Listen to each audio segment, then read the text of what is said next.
Boa tarde, bom dia e boa tarde para quem está em Portugal, né?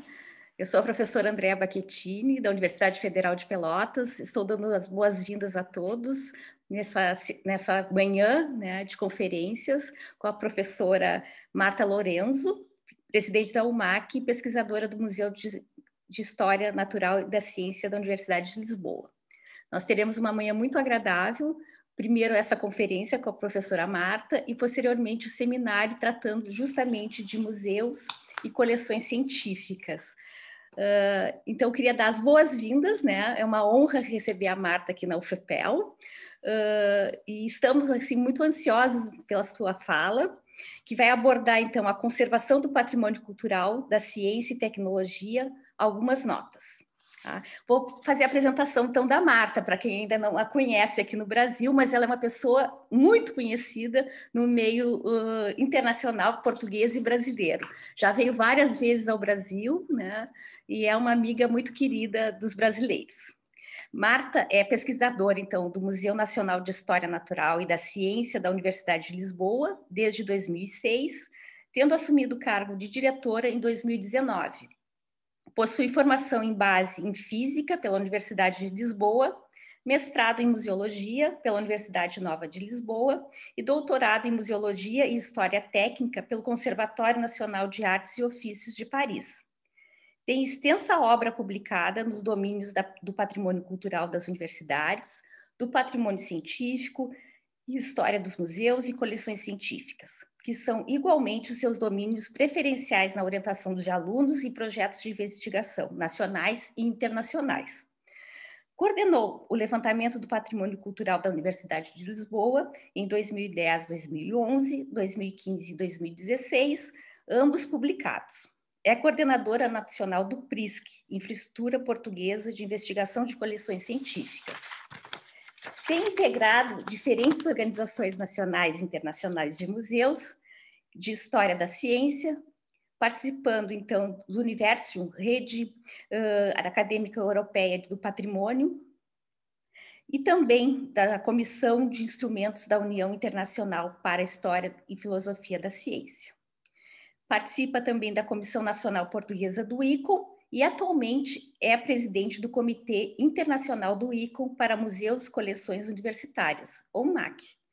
Também faz parte do Conselho do Instituto de História da Ciência e da Filosofia da Filadélfia e integra como personalidade convidada o Conselho de Cultura na seção de Museus da Conservação e Restauro do Patrimônio Material desde 2013. Marta, muito bem-vinda. É um prazer te receber aqui conosco. Vamos ter uma manhã muito agradável. Bom dia e boa tarde a todos e a todas. É uma alegria enorme estar aqui convosco. Muito obrigada, Andréa. Cumprimento a si e agradeço muito o convite pela organização do 6º Encontro Luso-Brasileiro. Em particular a professora Silvana Bojanowski e, enfim, eu não sou conservadora restauradora, tá? É preciso começar por dizer isso. Aliás, como a Andreia disse, eu fiz a formação em Física e depois adquiri formação complementar em Museologia e em História da Ciência. E é precisamente neste interface, digamos, entre a história da ciência e da tecnologia, o património, as coleções e a curadoria, porque fui curadora agora sou diretora, mas fui curadora durante muitos anos de uma coleção bastante significativa de instrumentos científicos, que eu, no fundo, tenho uma posição de fala, não é aquilo que se chama uma posição de fala. Eu tenho uma perspectiva que não é uma perspectiva profissional, mas é uma perspectiva de interface, não é? Da minha experiência que eu quero partilhar hoje convosco. Vou começar por abrir o PowerPoint.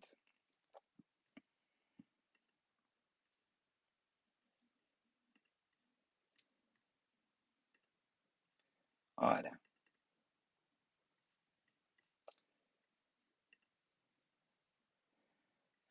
Pôr no... Estão todos a ver, imagino, não é? Espero eu. Portanto, o que eu hoje queria falar convosco, enfim, partilhar convosco, São 3 notas. Viram que o título são algumas notas, porque eu não me atrevo enfim, a produzir conhecimento sobre este assunto, são apenas notas. E eu quero fazer 3 notas convosco hoje. Uma que tem a ver com a relação entre as práticas de ciência e tecnologia com os objetos e com a materialidade dos objetos. Materialidade dos objetos, do espaço, etc. Depois, queria singularizar e identificar alguns desafios para a conservação, que no fundo, como irão ver, são também áreas de especialização dos profissionais da conservação e restauro. E finalmente, quero dar um pouco o testemunho de como tem sido a estratégia no Museu Nacional de História Natural e da Ciência da Universidade de Lisboa nos últimos anos, MUNAC.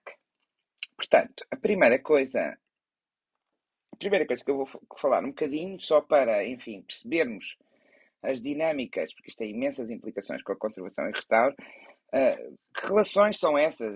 Quer dizer, que objeto, como é que a ciência e a produção do conhecimento e a pesquisa se relacionam com os objetos e com os espaços, não é? Quer dizer, é preciso pensar, e nós temos às vezes a ideia do antiguinho, não é? Do muito antigo, mas é preciso pensar que a ciência, a pesquisa, em qualquer área científica, incluindo humanidades, gera, produz informação, evidentemente, mas também objetos. Tá? Isto é uma fotografia de um laboratório, são 3 imagens, de um laboratório de, salvo eu, neurocirurgia. É da Fundação Champalimau, em Lisboa. E estão a ver ao lado um objeto que foi um protótipo que foi produzido, que estava a ser produzido, estava na bancada e que eu fotografei ali com, como é que está ali, com, não sei o nome daquilo, um alicate. Em Portugal, em português de Portugal é alicate. Mas também, quer dizer, se geram outro tipo de objetos, quer dizer, embaixo temos, por exemplo, uma coleção de tecidos. Portanto, a ciência, a pesquisa e até o ensino, mas menos, depois posso explicar porquê, a pesquisa geram objetos. Todos os dias. E numa, enfim, dimensão e volume absolutamente avassalador. O que é que acontece a esses objetos? Esses objetos são usados, não é? Têm um tempo de vida, normalmente até curto. Quanto mais recente, mais curto é o tempo de vida desses objetos. São testados, são protótipos, são instrumentos, medem, e enquanto medem bem, são precisos, são rigorosos, os cientistas, os técnicos usam-nos. Depois, quando há um instrumento melhor, etc., são substituídos. Portanto, há uma lógica e uma dinâmica muito acelerada de utilização primária, digamos assim, depois secundária, porque, por exemplo, um instrumento pode ser usado na pesquisa durante algum tempo e depois está obsoleto para a pesquisa, mas pode estar ainda a ser utilizado, por exemplo, para o ensino, que é um uso secundário, não é? No fim de uma linha está o quê? Está os objetos abandonados, porque realmente já nem são usados nem para uso primário, nem secundário, nem terciário, nem deca não sei quê, quer dizer, já acabou a sua vida. E então são colocados, às vezes vão para o lixo, não é? Muitos deles. Outros são colocados e armazenados em gabinetes, em corredores. Todos nós que já vimos nas nossas universidades, agora menos, que agora está tudo muito limpinho e tal. Mas continua a haver sótãos e continua a haver caves com estes armazéns, não é? Com estes objetos que são históricos, não é? Mas que a gente nem percebe bem o que é que são. Não é? Portanto, e um dia também há de chegar o secretário do departamento, chega ali e diz assim, mas quem é que está aqui esta velharia toda a fazer? Tudo para o lixo. Ok? Portanto, no fundo, outros estados, não é? Há aqui vários estádios, eu não vou dizer onde é que tirei estas fotografias, tá? Por acaso uma delas foi no Brasil, mas não é esta que é a pior. Eu não vou agora estar a explicar as dinâmicas do que é que se passa, porque não é o objetivo, era só para vos dar um bocado uma ideia, para depois tirarmos as consequências. Mas este esquema foi publicado e daqui deste esquema que está aqui, que mostra mais ou menos esta dinâmica, como é que se processa, o que é que eu queria que... qual é a mensagem? São basicamente 3 mensagens. A primeira é que o caminho natural destes objetos é o lixo. Se os objetos não vão para o lixo é porque alguém selecionou, pôs à parte, separou. Tá? Essa separação nem sempre é feita por profissionais do património, dos museus ou da conservação. Tá? numa primeira instância, é feita pelos próprios cientistas e pelos próprios técnicos. Portanto, não há maneira de não falar com eles. Okay? E a terceira coisa é que há aqui um ponto crítico, aliás, um ponto crítico depois do uso primário e do uso secundário, que é um ponto absolutamente crucial, que determina se as coisas vão ou não vão para o lixo, que é feito realmente por cientistas. Em geral, não nos chamam. Depois, no ponto a seguir, quando as coisas estão nos sótãos, etc., é que, eventualmente, antes de tudo deitado fora, dizem assim, se calhar isto até tem interesse museológico ou patrimonial. E então chamam o museu. Tá? O museu aparece no fim da linha. Portanto, quais são os termos que eu estou a usar quando falo de património da ciência, que na realidade para mim é património cultural da ciência e tecnologia e que faz parte do património cultural. A definição que nós usamos em Lisboa e no PRISC também é uma definição que tem a ver com o pater, não é? Património, é um legado, o legado coletivo comum da comunidade científica. Portanto, aquilo que a comunidade científica entende como a identidade, como a sua identidade e que merece ser transmitida às próximas gerações, cientistas e à sociedade em geral. Portanto, inclui o quê? O que sabemos sobre a vida, mas também como o sabemos, não é? Inclui artefactos e espécimes, mas também laboratórios, observatórios, jardins, coleções, aquilo que se chama o conhecimento tácito, não é? Os savoir-faire e a ética experimental da ciência, está tudo embebido neste património, não é? Claro, evidentemente tem uma parte imaterial, mecanismos de validação da investigação, arquivos, livros, inclui todas as ciências e as humanidades também, o que não é trivial. Não está aqui a aparecer. Já apareceu, está aqui a referência. Depois posso deixar-vos o PowerPoint, tá? Isto está publicado. Da mesma maneira, quando eu falo em museu, estou a usar, no caso do património científico, é sempre preciso, é importante dizer em que sentido é que se está a usar a palavra museu. Museu no sentido ICOM, aliás, a definição está a mudar, como sabem, grande debate, etc. Espaços, património edificado de natureza científica, vou dar alguns exemplos. A definição de coleção é uma definição derivada da Susan Peirce, que são conjuntos organizados de evidências materiais do conhecimento da natureza do universo e da humanidade. Tem que ter estas condições, tá? 4 condições. Organizados, têm que ser pré-selecionados, têm que ser interrelacionados e têm que ser acompanhados de informação associada. Portanto, aqueles conjuntos que vocês viram, que aliás o Marcos Granato no MAST chama conjuntos, eu chamo protocoleções, na realidade não cumprem, não são elegíveis a coleções. Porquê? Porque resultam de um amontoado, não é pré-selecionado, é um amontoado casuístico e contingente, não é? Por um lado. E por outro lado, pode não ter documentação associada. É? E por outro lado, pode não estar interrelacionado, só de uma forma muito genérica, por exemplo, são todos do mesmo departamento. Okay? Mas, portanto, são as protocoleções. Qual é o nosso trabalho enquanto curadores e enquanto conservadores? É transformar as protocoleções em coleções e património. No fundo, patrimonializar. Estas dinâmicas e colocam-nos alguns desafios que eu achava que era importante falar convosco, até porque estou a falar para uma audiência no encontro luso-brasileiro de conservação e restauro e para uma audiência, em princípio, de profissionais ou pesquisadores da conservação e restauro. Porquê é que eu acho que isto é importante e porquê é que eu acho que, aliás, a conservação e restauro de património científico é uma área absolutamente emergente e fantástica. Uma área de especialização. Eu aponto mais ou menos 5 desafios. Vou enumerá-los muito rapidamente e depois tenho umas imagens para vos mostrar como exemplos. O primeiro é um desafio de reconhecimento, tá? É verdade, claro, o património científico faz parte do património cultural. Aliás, na Constituição brasileira, é a única Constituição que eu conheço. Eu estou a falar muito depressa. Se calhar estou a falar muito depressa, Andréa. Estás a perceber tudo o que eu estou a dizer? Pode falar mais devagar, se quiseres. Eu vou tentar, eu esqueço-me. A Constituição brasileira é a única Constituição de um país que eu conheço que tem a preservação do património científico explícito, explicitamente científico, património da ciência e tecnologia, inscrito. Já me esqueci do artigo, mas está lá. Portanto, em geral está património cultural. Tá? Portanto, o posicionamento do património científico no contexto do património cultural, é problemático, porque é considerado um património menor. Mas há vários patrimónios menores.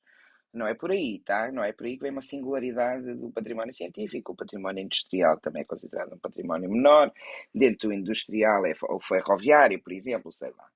Não é? Portanto, há vários patrimónios que ainda carecem de estatuto. Parte desse estatuto depende de nós, no fundo, de lhe darmos um corpo de conhecimento, metodologias, etc., sempre no contexto do património cultural, não é? Como é que se define? Aliás, viram que a definição que eu apresentei é uma definição que está alinhada com a definição utilizada mundialmente de património cultural. Nem podia ser de outra maneira, tá? Não é agora uma coisa separada que não tem nada a ver, nem pensar. Tem que se enquadrar, não vai agora criar uma coisa, uma definição nova. Portanto, tem que se dar enquadramento e parte desse enquadramento vai também resultar um reconhecimento do património científico. Depois, outro problema que há é que há uma certa glorificação do momento da manufatura. Isto também acontece noutro tipo de patrimónios, noutro tipo de coleções, noutro tipo de objetos, mas no caso do património científico parece-me particularmente agudo. Isto é, a questão do antiguinho, a questão do síndrome do antiquário. O pensa, quer dizer, reparem, estas dinâmicas significam que cada objeto tem várias vidas, não é? Há aquele livro fantástico, The Social Life of Things, do Igor Kopitov, que é um livro importantíssimo para se entender objetos do cotidiano e não só, né? Portanto, também objetos científicos. Mas tem várias vidas, tem vários ciclos de vida. Porquê é que eu vou, agora de repente, porque me apetece, interpretar, conservar, restaurar, por exemplo, como ele era na altura da manufatura? Porquê é que me diz a mim que esse é o momento mais interessante do ponto de vista da interpretação pública, do ponto de vista da pesquisa de um determinado objeto? Eu tenho aqui um exemplo fantástico que aconteceu comigo, que estou sempre a contar esta história, se calhar alguns já ouviram, do Globo do Cassini, já vou contar. Mas é um problema que é preciso resolver. Nós próprios. Depois está um problema claríssimo de contaminação. Tá? E, claro, muitos objetos de natureza científica e não científica têm problemas de contaminação. Aliás, há áreas especializadas da conservação que lidam com estes problemas. Tá? Só que aqui nós encontramos aquilo que eu chamo o hardcore da contaminação. Tá?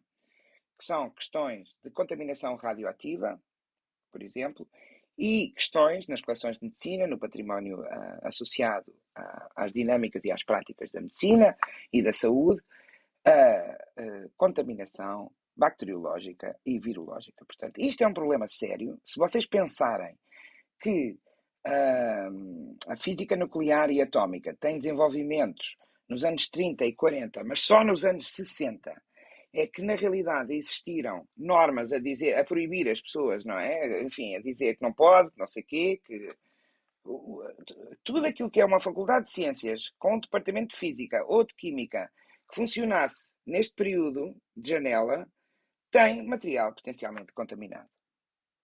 Quando eu digo potencialmente contaminado, é tudo. É as torneiras dos laboratórios, é os papéis, é os livros, é tudo. Portanto, isto é um problema que não dá para... Que restauro é que vamos fazer? É ilegal termos coisas contaminadas do ponto de vista radioativo. Isto levanta questões muito interessantes do ponto de vista da natureza do objeto. Quer dizer, eu tenho que deitar fora o objeto. Não há hipótese. Okay? Pior ainda, o pior de tudo é a contaminação bacteriológica ou virológica, porque a radioativa eu ainda posso detectar, vou com Geiger, aliás, no kit que nós temos de preservação do património, quando vamos às escolas ou nos pedem, etc. Temos um Geiger, não é? Um contador Geiger, e portanto o Geiger mede-me, enfim, fazendo umas contas, dá para perceber se as coisas estão radioativas ou não. Agora, se estão contaminadas do ponto de vista virológico, por exemplo, coleções líquidas, abandonadas há muito tempo porque já não são utilizadas, são problemas muito sérios. E que a nós precisamos estar preparados, não é? Preparados não tanto para limpar, restaurar, recuperar, porque é quase impossível, mas para a nossa própria saúde, quando vamos enfrentar por exemplo, um sótão daqueles que eu mostrei a fotografia. Depois, um outro problema de conservação, e este até se aproxima com os mesmos problemas do património artístico contemporâneo, são os novos materiais. Tá? Os equipamentos que são produzidos no pós-guerra são completamente diferentes dos equipamentos de série produzidos, por exemplo, nos anos 20, 30, século XIX, século XVIII. Tá? Estamos a falar de black boxes, não é? Estamos a falar de equipamentos enormes, estamos a falar de plásticos, estamos a falar de metais, estamos a falar de materiais que muitas vezes foram desenvolvidos, ou pelo menos aprimorados, melhorados, nos próprios locais de produção de conhecimento, portanto, nos laboratórios. Muito difícil encontrar documentação sobre isso e, portanto, levanta questões e desafios que eu acho que são interessantes, embora não tanto específicos do património científico, porque, como disse, a arte contemporânea também levanta alguns problemas semelhantes. Finalmente, há aqui uma questão de interdisciplinaridade, que eu acho que é muito interessante, que tem a ver com as práticas, não é? Não há maneira, por exemplo, de um conservador, restaurador de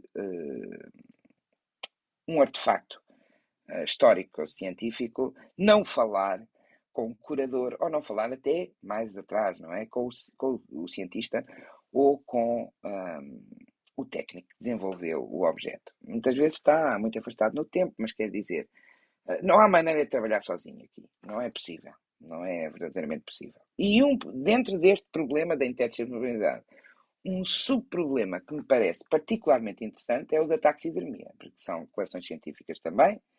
As formações são completamente diferentes, não é? Portanto, o taxidermista tem uma formação, produz, empalha, não é? Como se diz, taxidermia é empalhar espécimes de história natural, tem uma formação tipicamente de biologia com complemento de artes e depois aprende o ofício, porque não existem propriamente cursos, aprende o ofício na passagem discípulo para mentor, não é?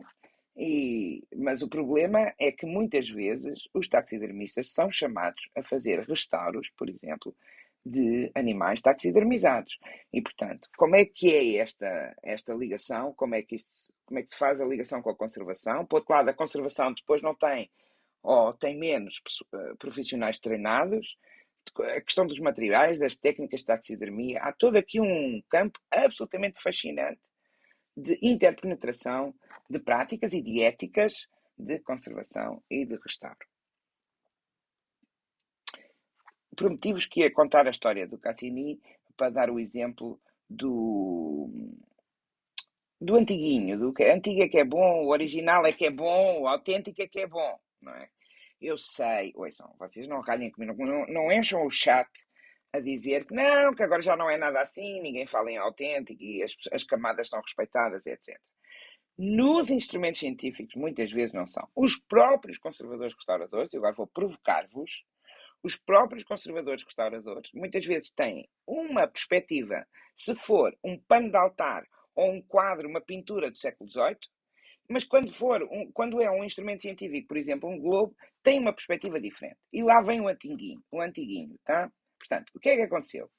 Isto foi em 2002, 2003, e eu estava a fazer um tour de observatórios astronómicos em Itália. Este é um observatório da Universidade de Bolonha, que fica ali naquela torre vermelha, e eu estava à procura de globos. Aqui está um globo, eu vi os globos todos, não é? Quer dizer, e já me ia embora quando vejo um globo que o professor, o curador, não me tinha mostrado, que era um globo de mesa e estava dentro de um armário. O armário tinha portadas de vidro. Eu vi o globo e disse assim: professor, mostre-me lá este globo, então falta este, faz favor de mostrar. E então o professor: ai Marta, não posso mostrar, porque este globo, houve aqui um desastre, um vandalismo deste globo, eu tenho vergonha de mostrar. Eu disse: professor, pelo amor de Deus, eu já vi muito pior, não se preocupe, mostre. Bem. E então ele conta uma história do globo, tira o globo para cima da mesa, nós começamos a olhar para o globo e ele diz-me que é um globo do Cassini, portanto é um globo que é de 1792, tá? E nos anos 20, 30 do século XX, portanto já o globo era uma antiguidade. E atenção, que o Cassini em Itália não está ao nível do Galileu, tá? Mas está logo a seguir, é na segunda linha. Portanto, é importantíssimo do ponto de vista científico, etc., geógrafo, matemático e fazedor de globos, não é? Este é assinado pelo Cassini, está assinado, tem uma coisa maravilhosa.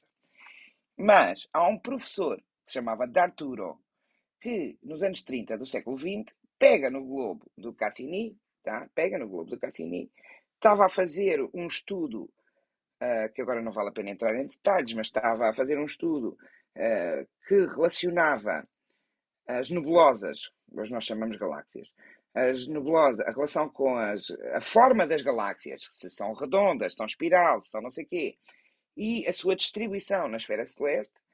E era essa a pergunta de investigação, de pesquisa dele. Estava montes de gente no mundo inteiro a pensar o mesmo e a fazer o mesmo género de pesquisa.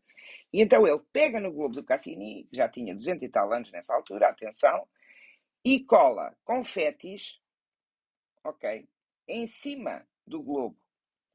A marcar o quê? As galáxias que não existiam em 1792 e existiam em 1930, quando ele fez o estudo. Tá? Portanto, isto é o paper que ele publicou. Eu estava a estudar isto.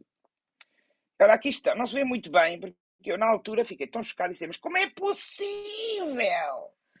Como é possível porem confete num globo Cassini? Eu até fiquei arrepiada. E então não me preocupei até muito com a fotografia. Mas aquilo ficou a bater.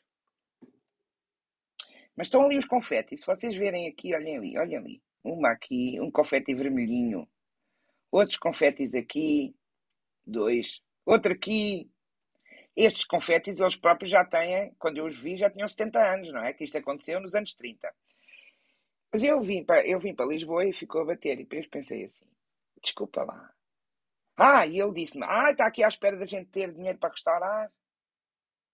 Ou seja, o plano, e eu concordava com o plano, completamente, era tirar a porcaria dos confetes. Porque os confetes estavam a estragar o globo do Cassini. Mas depois fiquei a pensar, olhem, eu fiquei tão afetada com isto, que eu acho que há uma Marta Lourenço antes do Globo do Cassini e uma Marta Lourenço depois do Globo do Cassini. Tá? Mudou a minha vida e a maneira de olhar para as coisas. Já estou nos 20 minutos, não é, Andréia? 20 minutos, Marta. Ok, querida. Vou apressar, mas apressar sem comer muita coisa interessante e importante. Olha, eu fiquei de tal maneira que eu escrevi ao professor e disse, professor, eu acho que o professor não devia, argumentei, escrevi uma carta longa a dizer porque é que ele não devia tirar os confetes. Tá? Nós depois vamos deixar esta discussão, até se vocês quiserem, para o Q&A, porque isto depois tem mais, eu escrevi um artigo sobre isto, etc. Isto tem mais histórias.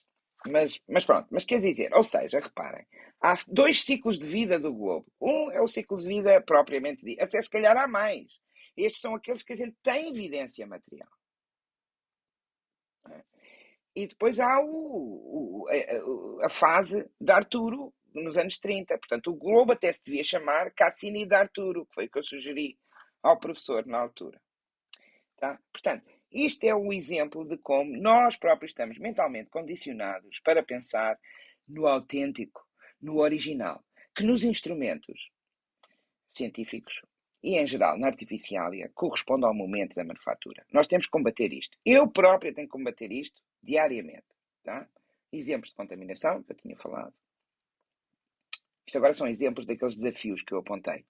Exemplos do material do século XX, sobretudo da segunda parte do século XX, materiais feios, objetos que são preservados, por exemplo, a -80, não é? Coleções que são preservadas, como esta coleção de tecidos aqui do Monac, que é preservada a -80, quer dizer, que é que isto nos interpela, não é? Do ponto de vista de conservação, etc.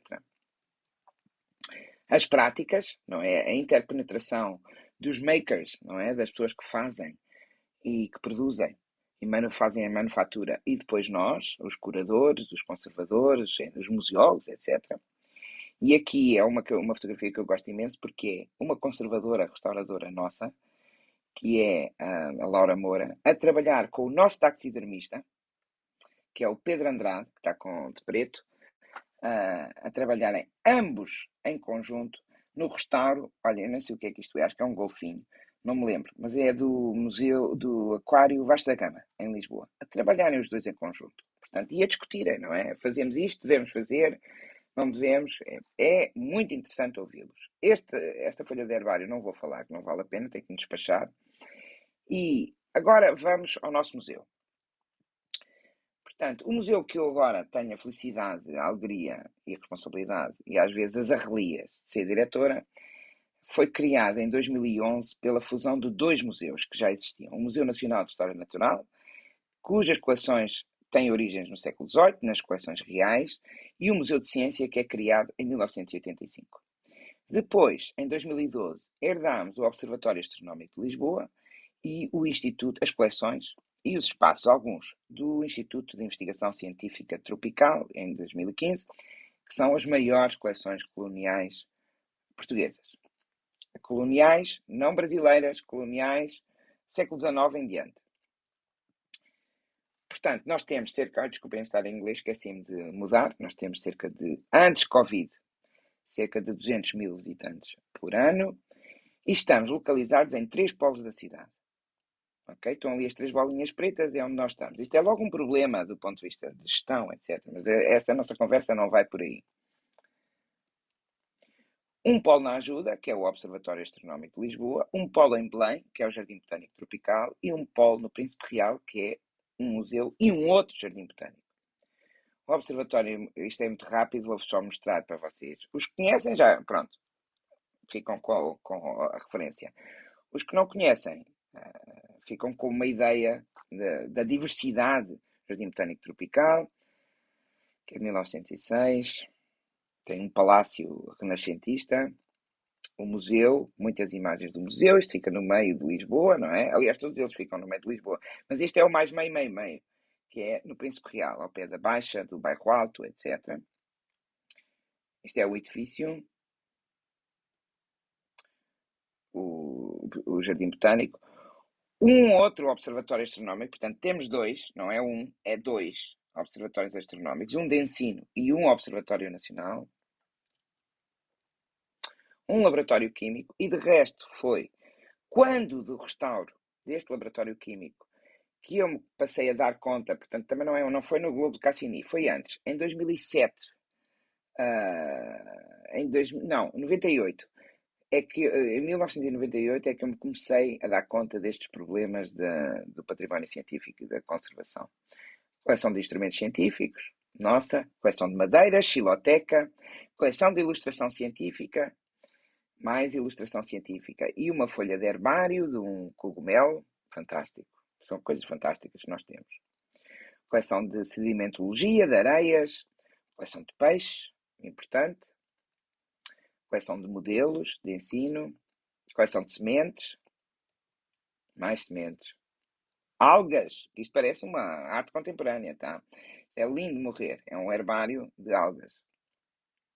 Ossos, acho que de ratos, não tenho a certeza. Pulgas e insetos, também vestígios humanos, uma coleção de esqueletos muito importante, de referência, livros, material etnográfico, mais recente, e desde 2016 que nós estamos organizados em uma infraestrutura de pesquisa que se chama PRISC, Portuguese Research Infrastructure of Scientific Collections, que está integrada no roteiro nacional estratégico de infraestruturas científicas, portanto, tal e qual como a rede de sismógrafos, a rede meteorológica, etc. Estamos muito orgulhosos e queremos continuar neste roteiro. Portanto, o que é que nós temos estado a fazer no museu, tendo em conta este panorama geral que vos disse, tendo em conta a diversidade de materiais e de significados e de períodos cronológicos e de interesses de coleções, algumas bastante problemáticas, o que é que nós temos vindo a fazer? Em primeiro, 3 eixos. E aquilo que eu vou dizer agora, esta parte, eu desenvolvi no prefácio a este volume da Conservar Património, que já não sei quanto, há 2 ou 3 anos. Agora vai no 38, portanto, este é o 33, se vocês visitarem este 33, é todo dedicado ao património científico. E está lá um prefácio meu em que eu desenvolvo um bocado a estratégia do museu. A estratégia do museu é muito simples, baseia-se que na altura em que se começou a restaurar aqueles laboratórios, aqueles equipamentos e a ter estas conversas, havia muito poucos profissionais treinados. Portanto, uma primeira frente de trabalho foi claramente a formação, em duas frentes. Por um lado, constituir uma infraestrutura de formação, e temos relações, com certeza que estará aí gente da Universidade Nova de Lisboa, Faculdade de Ciências e Tecnologia, estará gente da Universidade Católica Portuguesa. Do Brasil ainda não temos ninguém. Não, tivemos do Museu Nacional, da UFRJ, uma conservadora restauradora que esteve connosco, passou um tempo connosco. Mas mas era Via Nova, por acaso, Via Nova. Ou seja, têm sido as nossas relações, queremos estreitar ainda mais com o Politécnico de Tomar, queremos estreitar ainda mais com gente nossa a fazer seminários, eu a falar, não é? Porque isto, no fundo, o que eu estou a fazer é divulgar a importância perante uma massa de profissionais, a importância destes tipos, enfim, de novos patrimónios. Portanto, não só como hub, como também fazendo lobbying para que haja cada vez mais especialização nestas áreas do património científico. Depois, nós próprios especializarmos-nos. Portanto, neste momento temos 3 conservadoras restauradoras, Catarina Mateus, eu não sei se elas estão aí, Catarina Mateus, Catarina Teixeira e Laura Moura. A Laura Moura é bolseira, que vêm, acho que todas do papel, não, 2 vêm do papel, porque esta é a questão, não é? Os conservadores restauradores, papel, metais, não é? E isso, às vezes, a nós coloca-nos alguns desafios, mas que depois se especializaram em problemas de património científico e começaram a trabalhar com o nosso taxidermista. Portanto, na realidade, os 4 fazem parte do nosso gabinete de conservação e taxidermia. Portanto, investir em pessoal e investir também em laboratórios com equipamentos que alguns são genéricos e que encontramos em qualquer laboratório de conservação e restauro, mas outros não. Por exemplo, os Geigers, por exemplo, todos esses equipamentos que vão direto à especificidade do património científico. E, finalmente, a promoção do debate, com seminários, escrevendo artigos e também acolhendo de braços abertos todos os conservadores restauradores que querem fazer pesquisa nas nossas coleções. Eu, para acabar, tenho um vídeo que foi feito no âmbito... Eu pedi-lhes autorização e elas deixaram-me. Acho que é um vídeo muito giro, que foi feito agora, em outubro, recente, do 6th International Institute for Conservation of Historic and Artist Works Student and Emerging Conservating Conference. Bem, raio de nome enorme, hein? Enorme de uma conferência, mas chamava-se basicamente The Faces of Conservation.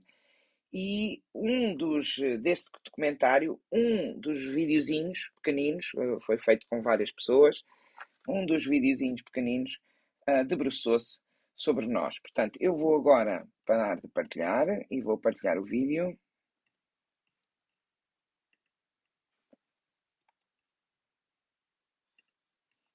Só um minuto.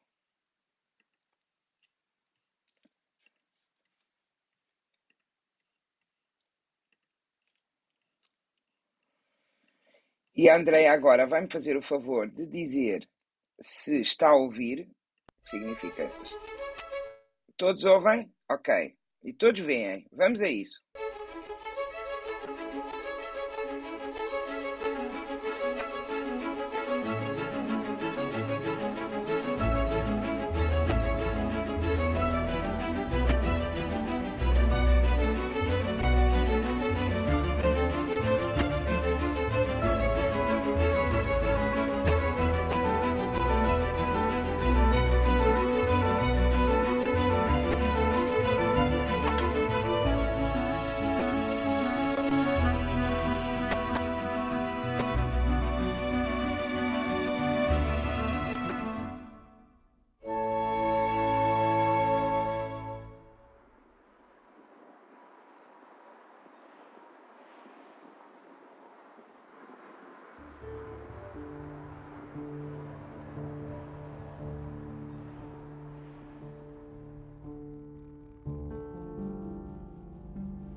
Catarina Teixeira, conservadora restauradora do Museu Nacional de História Natural e da Ciência da Universidade de Lisboa desde 2010. O museu conta atualmente com um acervo bastante considerável e diversificado, com mais de 3 milhões de objetos em cerca de 90 coleções e mais de 30 reservas, que se encontram dispersas por 3 núcleos principais de património edificado e natural que estão sob a tutela e a gestão do museu.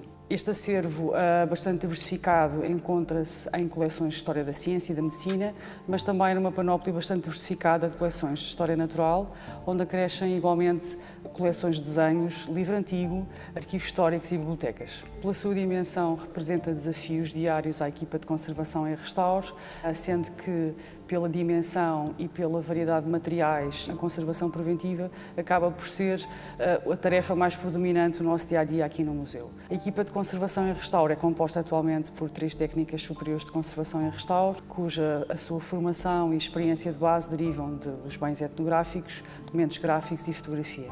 No último ano, o museu tem feito um investimento para instalar o seu primeiro laboratório de conservação e restauro, muito com a ajuda também da própria Universidade de Lisboa, mas também do PRISC, uma infraestrutura dedicada à valorização do património científico a nível nacional, que é coordenada atualmente também pelo MONAC.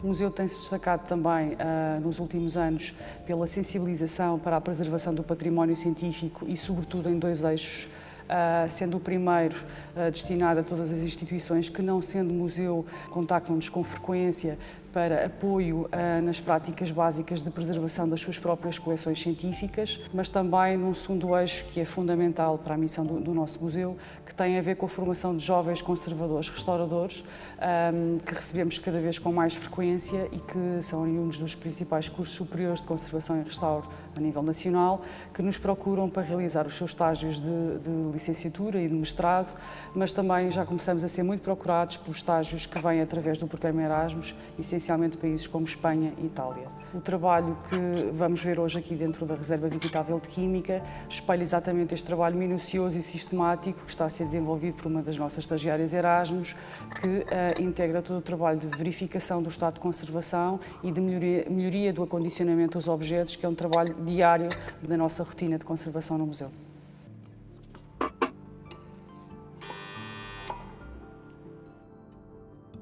Esta exposição é ilustrar viagens de ilustração científica em Portugal, e nesta exposição o que os comissários pretenderam mostrar foi o percurso da ilustração científica, desde os seus antecedentes, com a arte rupestre, até à fase mais recente, com inclusivamente as impressoras 3D. Obviamente, a conservação e restauro engloba todas as fases, desde a concepção da exposição até à montagem das peças e, atualmente, após praticamente um ano desde a sua inauguração, continuamos a fase de manutenção da exposição. Um dos primeiros desafios que nós tivemos tem a ver com a sensibilidade da maior parte destas peças. Estamos a falar de ilustração científica, maioritariamente colorida à mão, então o nível de iluminação nesta sala teve que ser muito controlado. Todas as vitrinas têm proteção anti-UV. Uma das questões que foi levantada foi a necessidade de ter iluminação dimável para, sobretudo, respeitar estas questões, e também em tecnologia LED, para evitarmos a influência da radiação ultravioleta. Já na fase posterior de montagem, um dos grandes desafios que nós tivemos é que a maior parte das superfícies são na diagonal. Portanto, todas as peças tiveram que ser levantadas, elevadas, e teve que ser feito um suporte adicional. São poucos os casos em que simplesmente colocámos as peças no local. Temos também o caso de gavetas cujo objetivo inicial era serem abertas de forma a mostrar os percursos que foram feitos em várias das missões. Outros desafios é que temos algumas peças, sobretudo no caso dos exemplares naturalizados, que se encontram fora das vitrinas. Portanto, nesses casos, além de termos tido o cuidado de não haver o acesso das pessoas às peças, também temos que ter uma inspeção e uma monitorização e uma higienização muito mais frequente das peças. Depois temos também alguns desafios que se prendem com a fixação dos grandes exemplares, dado que nós temos um edifício que é extremamente antigo e que temos que preservar ao máximo todas as estruturas originais.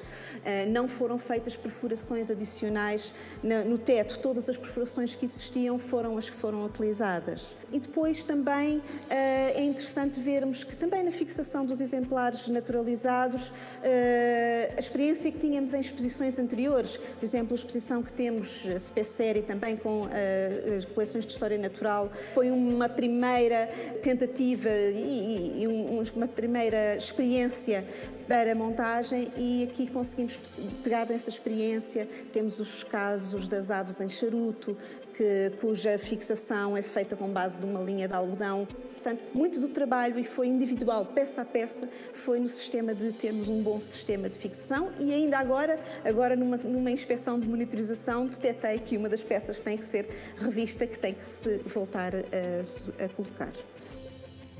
As coleções do museu são sobretudo de dois tipos. Temos um grande núcleo do próprio museu, que conta um pouco a história deste edifício, da Escola Politécnica, mas também temos doações das diferentes faculdades da Universidade de Lisboa. E depois temos também um grande núcleo de fotografia do Instituto de Investigação Científica Tropical, que durante 130 anos fez missões científicas nas ex-colónias portuguesas.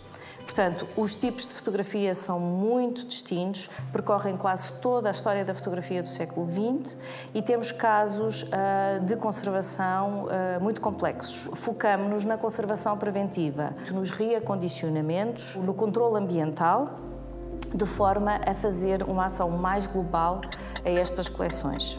Temos um exemplo, as angiografias do Serviço Cardiovascular da Faculdade de Medicina da Universidade de Lisboa.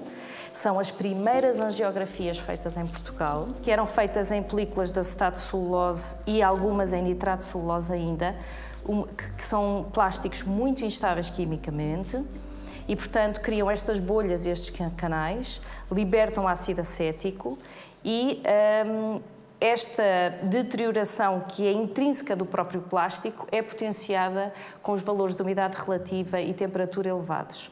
Portanto, neste caso, é um caso onde nós baixamos radicalmente a temperatura, congelamos estas angiografias e, antes disso, fazemos um acondicionamento apropriado, porque as embalagens originais não são adequadas. Estas fotografias, neste caso, são negativos em vidro, que neste caso até são diapositivos, portanto são imagens positivas em vidro, que chegaram aos nossos dias, algumas delas partidas. Se bem que aqui há alguma intervenção, porque nós tentamos selar os vidros com uma fita reversível, de forma a poder voltar a utilizar o vidro e voltar a imprimir a fotografia caso seja necessário. Temos aqui um caso específico, também interessante, que é um caso onde faltava um fragmento e nós reconstituímos o fragmento em cartão. Muitas destas imagens não chegam aos dias de hoje embaladas individualmente e é por essa razão que muitas vezes chegam partidas, porque o acondicionamento não é adequado. E, portanto, o que fazemos, para além deste acondicionamento à medida, fazer um segundo nível de proteção, que são as caixas, que depois irão para a reserva. As películas em rolo 35mm, que o manterem-se neste estado em latas durante décadas e décadas ajuda a perpetuar este encurvamento e, portanto, nós retiramos-las das embalagens originais, mas tentamos colocá-las em embalagens na horizontal, mas continuamos a associar a embalagem original, que é importantíssima porque contém imensa informação que nos pode ser útil para identificar este tipo de fotografia.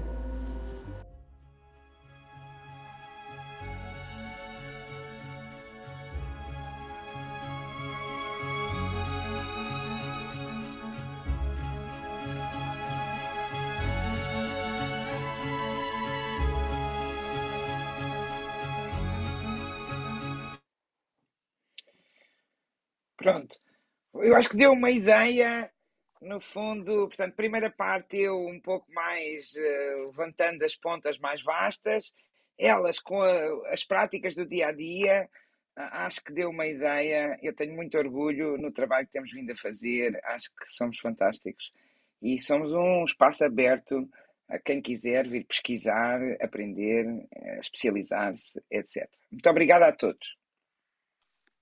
Obrigada, Marta, pela brilhante apresentação. Tu és uma pessoa carismática, assim, a gente fica empolgado, né, com a tua presença, né?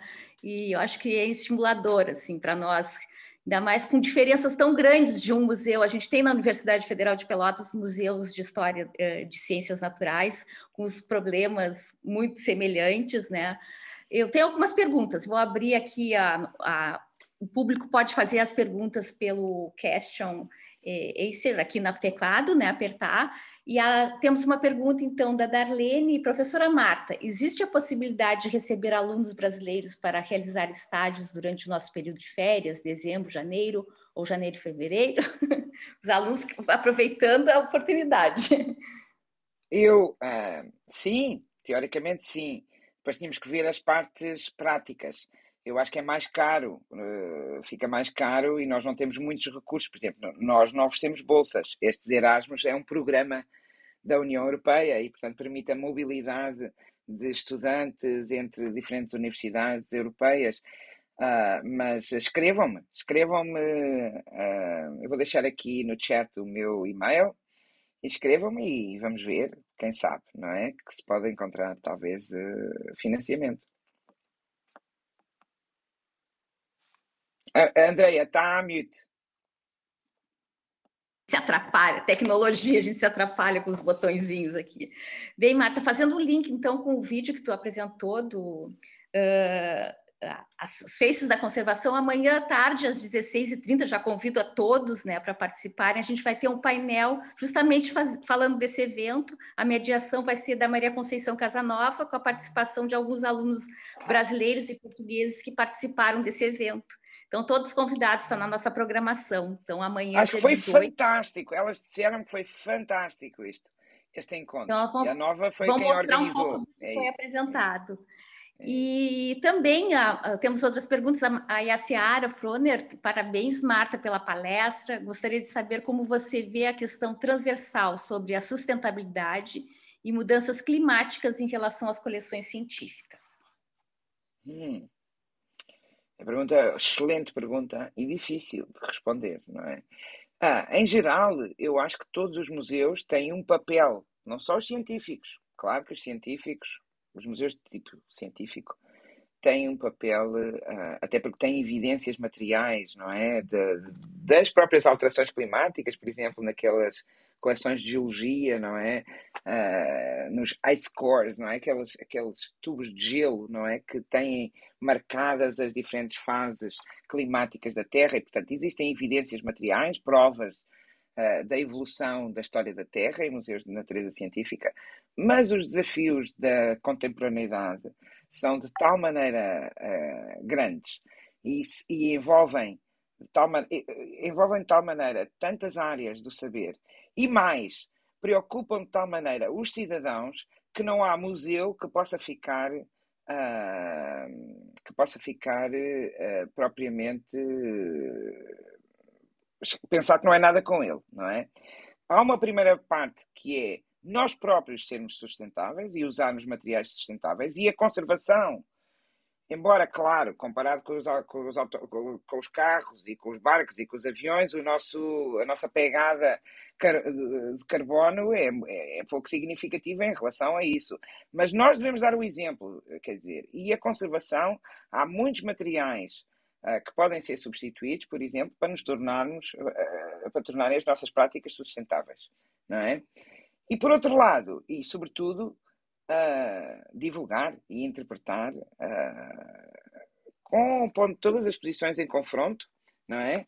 Explicando, dando informação às pessoas, informação credível sobre o que é que se passa e o que é que podemos esperar, parece-me ser o papel de todos os museus. Marta, também tem uma pergunta. Sendo um museu universitário, de onde vêm os recursos? O museu está ligado a uma pró-reitoria, a reitoria? Como funciona os recursos? Como entram no museu os recursos?